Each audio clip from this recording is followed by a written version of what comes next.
ഒരു രാജ്യം ഒരു തെരഞ്ഞെടുപ്പ് ഭരണഘടനാ ഭേദഗതി ബിൽ പാർലമെന്റിലേക്ക് കേന്ദ്ര നിയമമന്ത്രി അർജുൻ റാം മേഘ്വാൾ തിങ്കളാഴ്ച ബില്ല് ലോക്സഭയിൽ അവതരിപ്പിക്കും. ഡൽഹി, ജമ്മുകശ്മീർ, പുതുച്ചേരി എന്നിവിടങ്ങളിലെ നിയമസഭകളിലേക്കുള്ള തിരഞ്ഞെടുപ്പ് യോജിപ്പിക്കുന്നതിനുള്ള മറ്റൊരു ബില്ലും അവതരിപ്പിക്കും. ജിഷ്ണു ചേരുന്ന വിവരങ്ങളുമായി. ജിഷ്ണു, വളരെ സുപ്രധാനമായ ഒരു ചുവടുവയ്പ്പാണ് രാജ്യം നടത്താൻ പോകുന്നത്. വിവരങ്ങൾ എന്താണ്? വീണ, പ്രധാനപ്പെട്ട വാഗ്ദാനങ്ങളിൽ ഒന്നായ ഒരു രാജ്യം ഒരു തെരഞ്ഞെടുപ്പ് എന്ന ആശയം നടപ്പിലാക്കുന്നതിനുള്ള നിർണായക ചുവടുവയ്പ്പിലേക്ക് മോദി സർക്കാർ കടക്കുകയാണ്.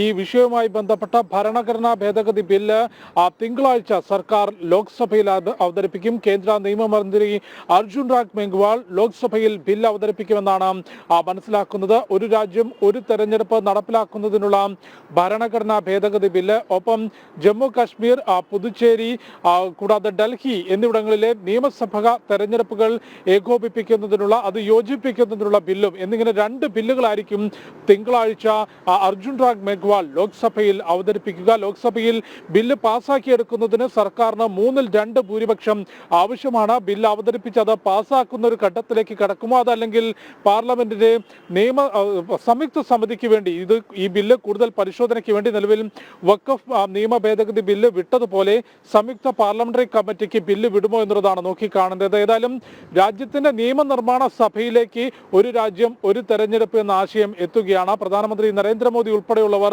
തെരഞ്ഞെടുപ്പ് വേളയിൽ രാജ്യത്തെ ജനങ്ങൾക്ക് നൽകിയിട്ടുള്ള വാഗ്ദാനമാണ് ഒറ്റഘട്ടത്തിൽ തെരഞ്ഞെടുപ്പ് നടത്തും എന്നുള്ളത്. അതുകൊണ്ട് വിവിധ തരത്തിലുള്ള വിവിധ മേഖലകളിൽ രാജ്യത്തിന് മുൻപോട്ട് കുതിക്കാൻ കൂടുതൽ ശക്തി പകരും എന്നുള്ളതാണ് പ്രധാനമന്ത്രി നരേന്ദ്രമോദി ഉൾപ്പെടെയുള്ളവരുടെ വാക്കുകൾ. അതിന് ഏറ്റവും പ്രധാനം, വിവിധ ഘട്ടങ്ങളിൽ നിലവിൽ പരിശോധിക്കുമ്പോൾ ഓരോ വർഷങ്ങളിലും വിവിധ സംസ്ഥാനങ്ങളിലേക്കായി നിയമസഭാ തെരഞ്ഞെടുപ്പുകൾ നടക്കുന്നുണ്ട്.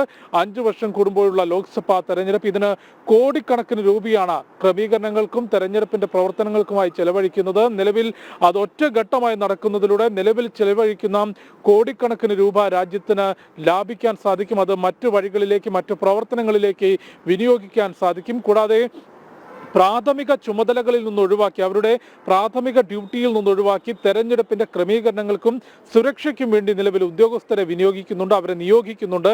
അത് ഒഴിവാക്കാൻ സാധിക്കും. അവർക്ക് അവരുടെ പ്രാഥമിക ജോലിയിൽ കൂടുതൽ ശ്രദ്ധ നൽകാൻ സാധിക്കും. മറ്റൊന്ന് എന്നുള്ളത്, ഈ തെരഞ്ഞെടുപ്പുകളിലൂടെ സാമ്പത്തികവും ഈ ഉദ്യോഗസ്ഥരുടെ കഴിവിനും അപ്പുറത്തേക്ക്, അല്ലെങ്കിൽ ഉദ്യോഗസ്ഥരെ വിനിയോഗിക്കുന്നതിനുമൊപ്പം തന്നെ രാജ്യത്ത് വിവിധ തരത്തിലുള്ള ജനക്ഷേമ വികസന പദ്ധതികൾ നടത്തി വരുന്നുണ്ട്. അത് തെരഞ്ഞെടുപ്പിന്റെ പെരുമാറ്റച്ചട്ടം വരുമ്പോൾ, അത് വിജ്ഞാപനം പുറത്തിറങ്ങുമ്പോൾ അത്തരം പ്രവർത്തനങ്ങൾക്ക്, വികസന പദ്ധതികൾക്ക് നടപ്പാക്കാൻ, അത് മുൻപോട്ട് കൊണ്ടുപോകാൻ തടസ്സം നേരിടുന്നുണ്ട്. അത്തരം തടസ്സങ്ങൾ ഒഴിവാക്കിക്കൊണ്ട് ജനക്ഷേമ വികസന പദ്ധതികൾ തുടർച്ചയായി കൊണ്ടുപോകാൻ സാധിക്കും. തുടങ്ങിയവയാണ് ഈ ഒരു ആശയം നടപ്പിലാക്കുമ്പോൾ രാജ്യത്തിന് ലഭിക്കുന്ന ഗുണങ്ങൾ എന്നുള്ളതാണ് പ്രധാനമന്ത്രി നരേന്ദ്രമോദി ഉൾപ്പെടെയുള്ളവർ ചൂണ്ടിക്കാട്ടിയത്. അത് സംബന്ധിച്ച് വലിയ കൂടിയാലോചനകൾ നടത്തിയിരുന്നു. വിദഗ്ധമായ പരിശോധനയ്ക്ക് മുൻ രാഷ്ട്രപതി അധ്യക്ഷതയിലുള്ള രാംനാഥ് കോവിന്ദിന്റെ അധ്യക്ഷതയിലുള്ള കമ്മിറ്റി രൂപീകരിക്കുകയും ആ കമ്മിറ്റി പൊതുജനങ്ങളിൽ നിന്നും, വിദഗ്ധരിൽ നിന്നും, നിയമവിദഗ്ധരും, രാഷ്ട്രീയ നിരീക്ഷകർ, രാജ്യത്തെ രാഷ്ട്രീയ പ്രവർത്തകർ, പൊതു നേതാക്കൾ തുടങ്ങി വിവിധ മേഖലകളിൽ നിന്ന് അഭിപ്രായവും നിയമവിദഗ്ധരിൽ നിന്ന് വിശദമായ വിവരങ്ങളും ഭരണഘടനാ ഭേദഗതികൾ സംബന്ധിച്ചും വിശദമായ പരിശോധനയും പഠനവും നടത്തി സർക്കാരിന് റിപ്പോർട്ട് സമർപ്പിച്ചിരുന്നു. ആ റിപ്പോർട്ടും കരട് ബില്ലിനും കഴിഞ്ഞ ദിവസമാണ് കേന്ദ്ര മന്ത്രിസഭ അംഗീകാരം നൽകിയത്. അതിന് പിറകെയാണ് ഒരു രാജ്യം ഒരു തെരഞ്ഞെടുപ്പ് എന്ന ആശയം നടപ്പാക്കുന്നതിനുള്ള ആദ്യ ചുവടുവയ്പായി പാർലമെന്റിലേക്ക് ഇതിന്റെ ബില്ല് എത്തുന്നത്.